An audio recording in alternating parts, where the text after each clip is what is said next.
Section 3. You will hear a conversation.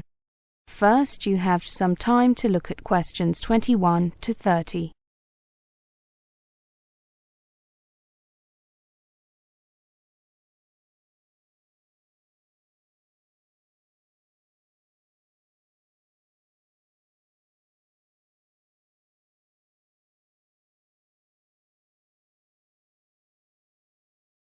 Now listen carefully and answer questions 21 to 30. So, Jatinder and Ali, how did you deal with culture shock when you first came here to study? Well, Katerina, when I first arrived in the UK, I was just so excited to be living in a foreign country away from my parents that I just didn't really notice anything at first. How about you, Ali? Yeah, same here. That's quite typical, isn't it? Everything seems new and fascinating, but after this initial enthusiasm wears off, all the new experiences may begin to overwhelm you. Things that you found exciting at first may now seem strange and a little frightening. Even minor differences, such as being unable to buy your usual brands of various products, can add to the sense of strangeness.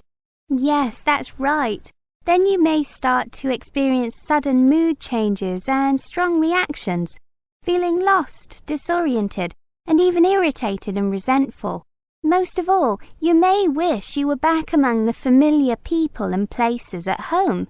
All international students can experience culture shock in some form, even those coming from countries with very similar lifestyles to those in the UK. It is important to understand that this reaction is entirely normal and that it will pass.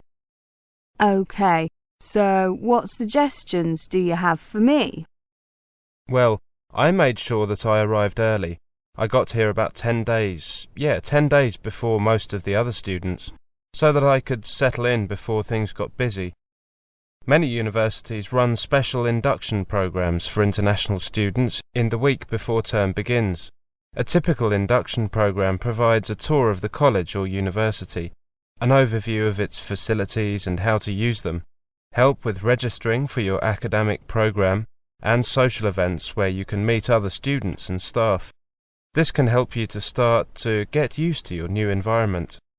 Yeah, I heard about those, but too late, unfortunately.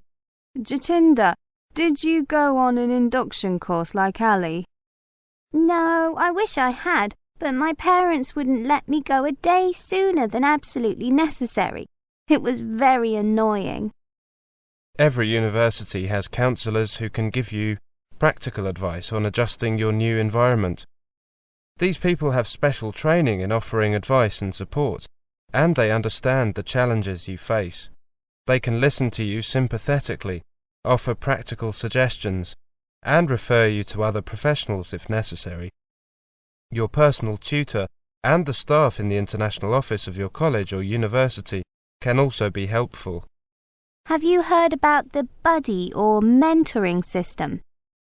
Students who have been at the university or college for a longer period give advice to new arrivals and are available for help and guidance throughout the year.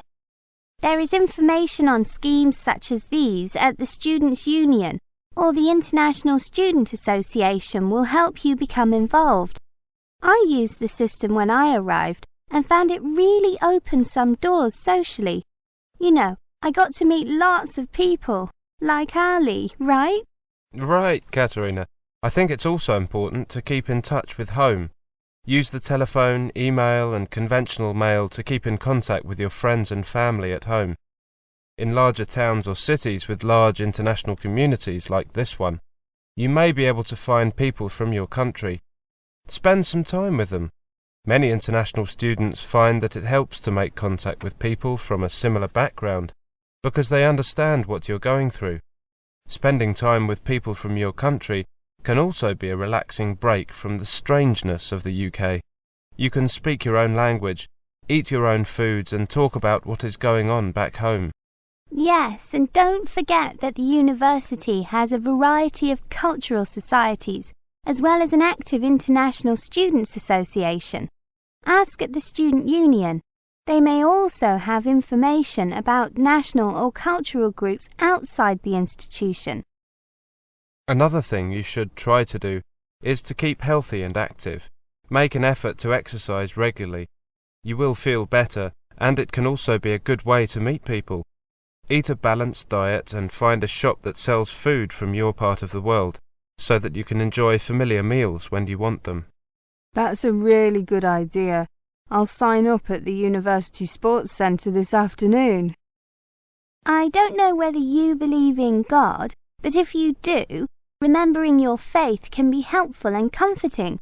If you follow a religion and worship regularly at home, you can keep this up while you're in the UK.